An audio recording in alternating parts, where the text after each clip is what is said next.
Homesteading off grid, I don't care where you live, it ain't cheap. I said what I said.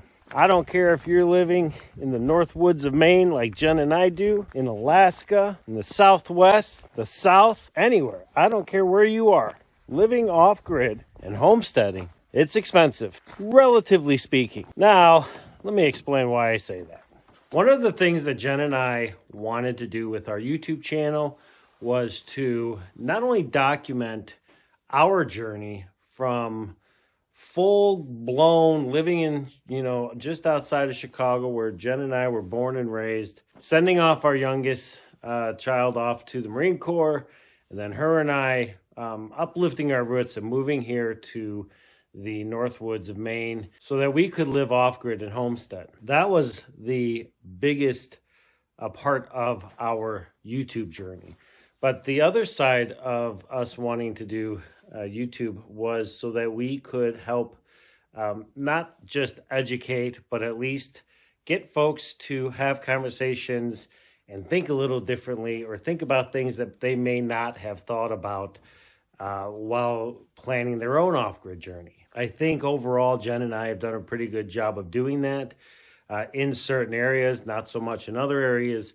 And you'll find through our YouTube channel that we do a lot of filming of what we're doing, the different projects that we're doing, why we talk about why we do them, and the fact that we are facing the challenges that we face and having the triumphs that we have, but all the while still trying to give a very honest and up close and personal look at what our life has been like transitioning from the city to here to Maine. Now, that said, during our own planning phase, I watched a number of different videos and I read a bunch of different blogs about the cost of homesteading.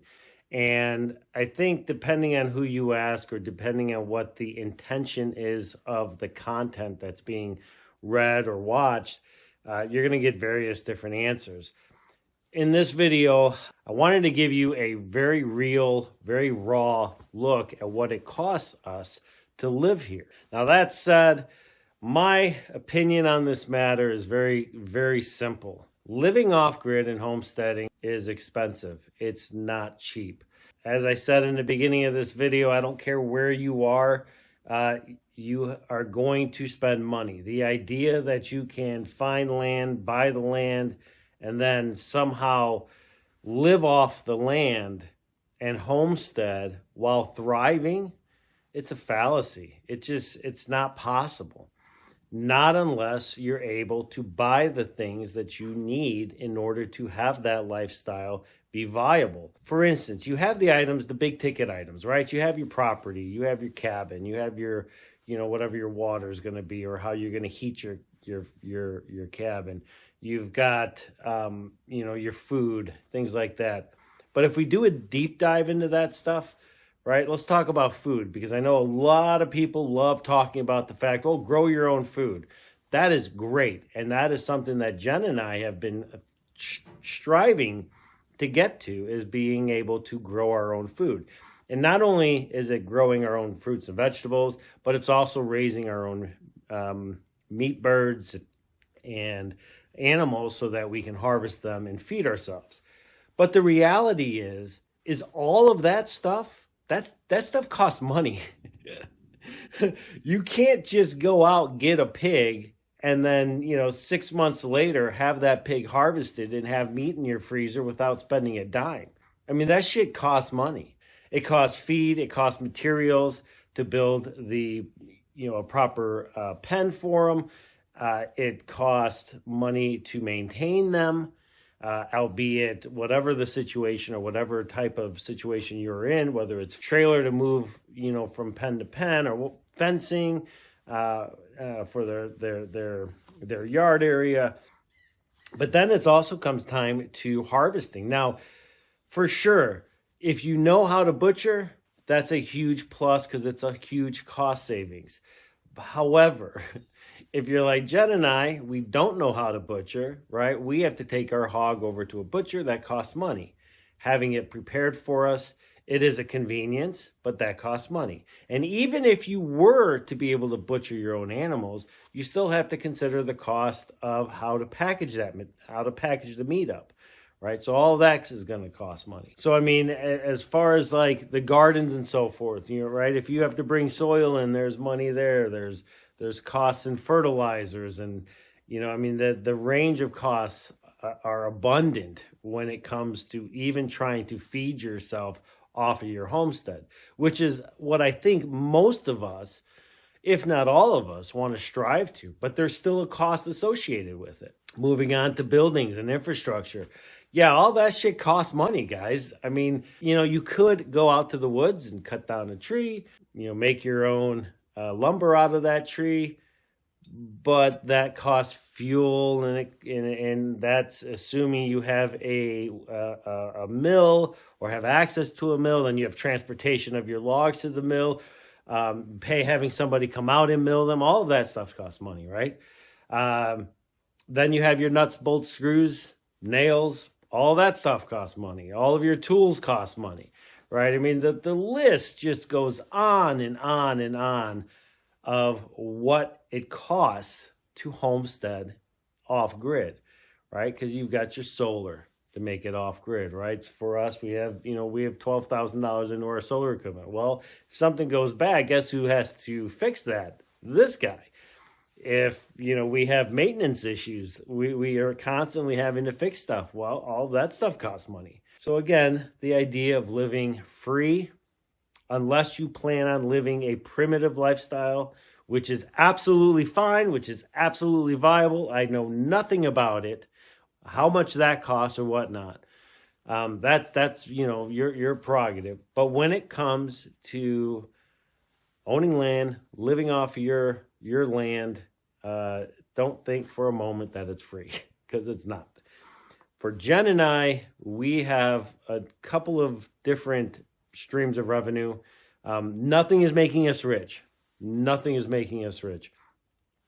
Now, we would love if our sole income came from YouTube, but it doesn't. So in lieu of earning all of our income off of our social media, we do make a little bit of money off of YouTube. Nothing to brag about by any stretch of the imagination, folks. So I know some folks have said that to us in passing, and have made some comments to us over the years, but that is not the case. Not even close. So I do work. Now I only work part-time. I work very early in the mornings. I work 2 or 3 hours a day, 5, sometimes 6 days a week. I'm usually home by 9 in the morning, and then I have my entire day to do what I need to do. That job is our main source of income, and that pays for the majority of everything that you see us do in our lives here on Hanbleceya Ranch. That job pays for our food, the job pays for our fuel, the job pays for our taxes, it pays for the feed, it pays for just about everything. Anything extra that we might get through either YouTube or through Jennifer's business, as we continue to try to focus and grow that, all of that's being reinvested back into our homestead, either in materials or equipment or whatnot, so that we can continue to grow and prosper here on our homestead.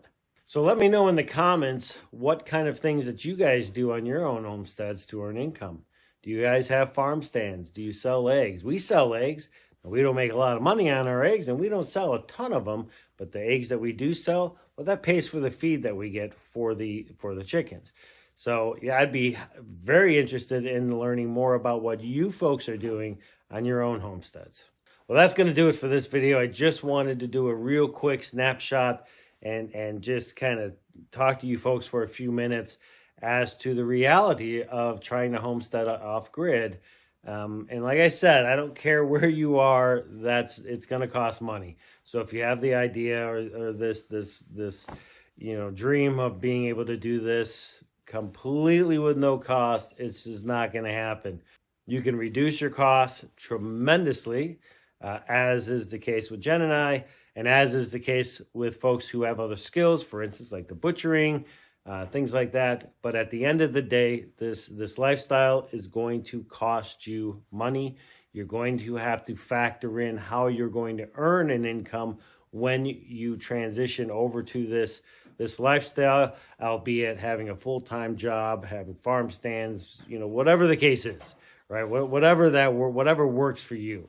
But you're going to have to plan on that because you're going to need an income in one way, shape, or form to make this lifestyle happen. All right, folks. Well, thanks a lot for sticking around and watching it. We'll see you folks on the next video.